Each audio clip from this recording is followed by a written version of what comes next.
Wala ngang kasing sarap ang buhay estudyante. Ito makulay na nakaraang ibinalikan ng mga alumni ng Ateneo Law School ng pasinaya ng kanilang memorabilia.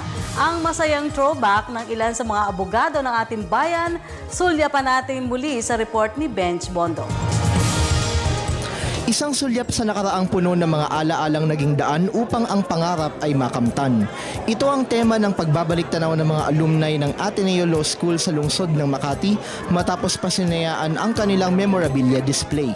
Bago ito, isang misa ng pasasalamat ang ginanap sa chapel ng paaralan. Nito, isa-isang binuksan ng mga alumni ang mga panels na nakadisplay sa ikatlong palapag ng paaralan kung saan binasbasan ang mga ito. Makikita sa mga ito ang mga naging bunga ng isa sa mga pinakakilalang paaralang pang-abogasya sa bansa.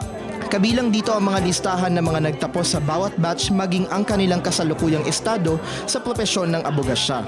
Bida rin sa bawat panel ang mga alumni na naging top-notcher sa mga bar exams. Ang mga dumalong alumni ng ngayon mga kilalang abogado sa iba't ibang larangan, sinariwa ang mga panahong nagsisimula pa lamang sila sa pagpapakadalubhasa.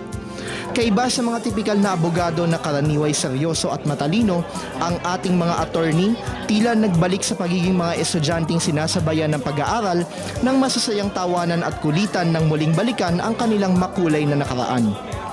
Naging daan ng pagtitipon upang paghandaan ang nalalapit na Ateneo Law School Alumni Homecoming sa temang Generation of Ateneo Lawyers.